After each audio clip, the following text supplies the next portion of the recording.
Hi, my name is Steve Allison. I'm asked here today to talk to folks in conjunction with Growing Veterans, the peer support program, and I'm going to present real quickly the basics of the things that may happen if you are exposed to trauma. And to start off is trauma exposure.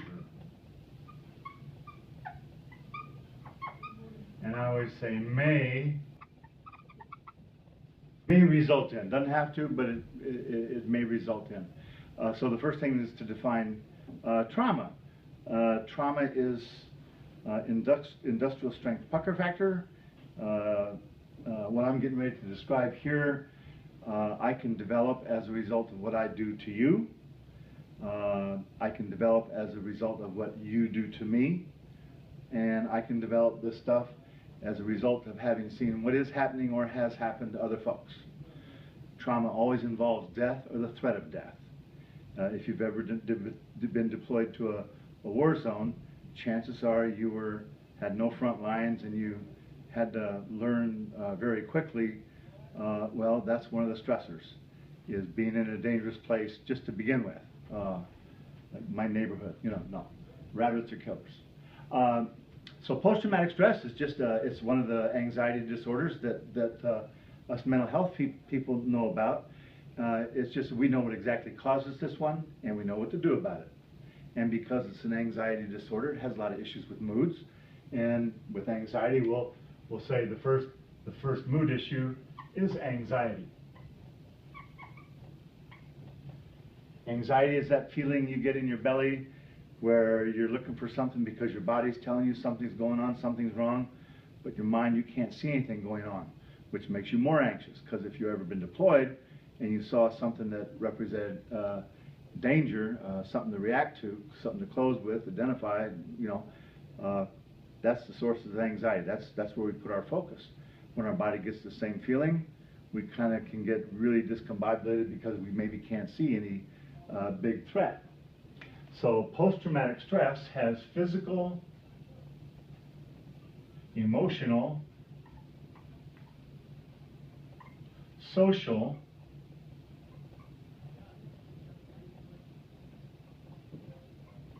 and spiritual components to it. And spirituality in this sense, I'm not talking about a religion thing, I'm talking about feelings of being connected, fitting in, belonging. So back to the symptoms, the mood things. Anxiety. Part of anxiety might be panic. If you've ever been around where people wanting to hurt you, or like maybe an aircraft deck, or where things are always dangerous, you might have developed a habit of hypervigilance. Always scanning, always scanning, always scanning. I remember back when guys came back from the war, they couldn't go to the mall right away here in Bellingham. Just too many things, too many moving parts. It was just too frazzled. Another major mood issue is anger. And maybe road rage is something maybe some folks can identify with. And what I'm talking about that also is that anger going nuclear ballistic over something small. Like I once paid $8 for a hose that said it wasn't going to kink, and it did. And stupid things. Anger is always over about the stupidest things. It's always about the stupidest things that we overreact to. Depression.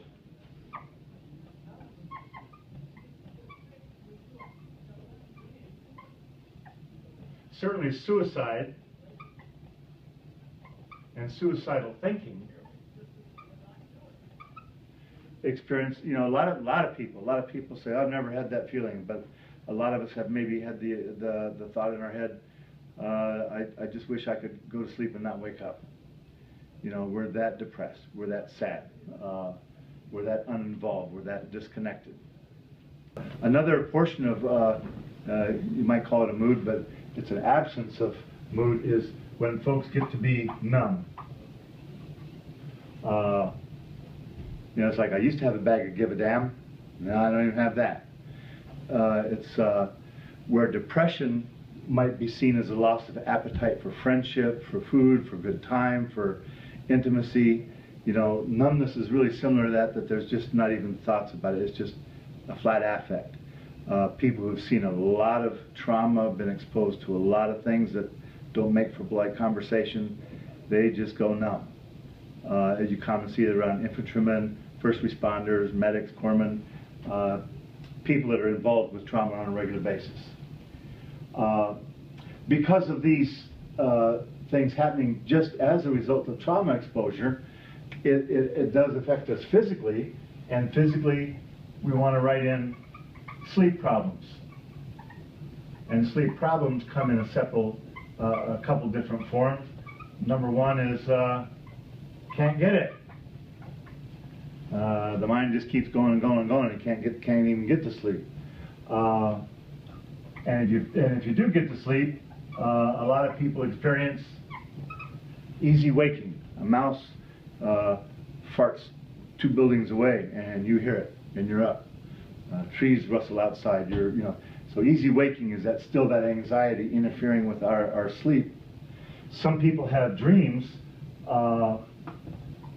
and if it's about experiences of war or trauma-related substance, you call those nightmares. And we usually wake up having nightmares.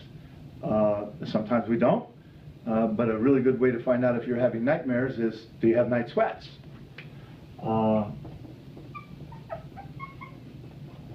Night sweats happen primarily for one of 4 reasons. You're a woman over 50 going through menopause. You're an alcoholic addicted to the drug alcohol and you're going through withdrawal. You have a major systemic infection and you really should be in the hospital. And the 4th thing is you're probably having nightmares. And if you've been exposed to trauma and you're in generally good health, then it's probably nightmares. You have unfinished business. So we say in this business that post-traumatic stress is a tissue issue. It's a permanent change of the brain that affects our ability to manage our moods and our energy, and that plays out socially. And when we misbehave with our anger or resentment, or we're too nervous to be around, and people start distancing themselves from us, that creates more intense mood issues. Most people, I'd like to say all people, have what they call triggers or cues, and they're just little reminders. And reminders are those things that for a moment just take us back to a time of experiencing the trauma. Our body has that sensation, get the adrenaline dump, and they can be things over things that we see, sights, sounds, smells. You know, if you ever worked with JP5, you know, that's such a sweet smell. Those are the triggers and cues, and there's a part of that also that some people experience. Come down here on its own little thing, and it's anniversaries. Anniversaries are those certain seasons, maybe it's a day, that you know exactly where you were during your deployment, you know exactly who was around, you know exactly what happened, and you relive that every year. And sometimes people with several different deployments have several different kinds of triggers, several different kinds of anniversaries, and it really takes working with somebody to help figure this stuff out and what to do about it. Depending on the triggers that somebody experiences, again, this plays out socially, might lead to isolation and avoidance. You know, if somebody gets triggered, has that anxiety response at a mall, they're going to stop going to the mall. If it happens out in the woods, they're going to stop going out in the woods. If it happens at a family reunion around crowds, they're going to stop. So people start to withdraw from places where they see their triggers, their cues. That can lead to guilt and shame. It goes something like this. Oh gee, I'm back from the war and my deployment. I should be able to go out and have fun, but I can't. I'm too dang nervous. I get freaked out. People just do stupid beer. But I'm supposed to be able to go out, but I can't because it's hard. But I'm supposed to be. So people would just withdraw. And that's how it affects us socially, because a lot of people, after a while, they stop being connected with anybody. And spiritually, not as a religion, but spiritually, depending on how many triggers and all this stuff working together, you can call it withdrawal from everybody. But another way of looking at it is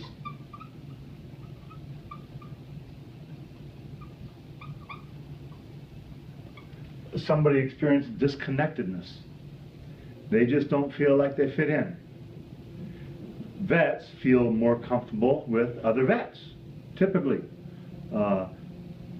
Things happen in a deployment where people build such strong relationships that relationships with their husband when they get back, or their wife when they get back, or their kids when they get back, that can go through a strain because somebody's had to do some disconnecting in order to maybe do their job and see the things that they did, or support the people doing things, and people belong to a brand new club, a different club, when they go into a combat zone or when they've experienced trauma. So to recap, if somebody's exposed to trauma and they're carrying that within them for a period of time, they might develop issues with anxiety, panic, hypervigilance, anger, and depression, which is really, it starts out as difficulty thinking, focusing, concentrating, staying on task, reading, being numb. Sleep problems are really an issue in the form of I can't get it, easy waking, that kind of stuff. Triggers and cues, everybody has them. Everybody has some way of managing them, or they get into avoiding and staying away from where they experience those triggers. If you experience them around people, loved ones, social events, maybe classes, and it affects you socially and spiritually on that level of being disconnected. You go to a class, you go to a movie, you do something, and you just don't feel like you're part of these regular people. So if somebody's been exposed to trauma and has this stuff going on, that you might say they might have post-traumatic stress, and would do a real good idea to talk to a professional to find out. Peer support folks are those folks, the first line folks that often help somebody figure it out and put that stuff into action. And Growing Vets has this program where they're instigating that and providing things like this so it can be used. Thanks for your time. I'm at the Vet Center. I'm Steve. Thanks.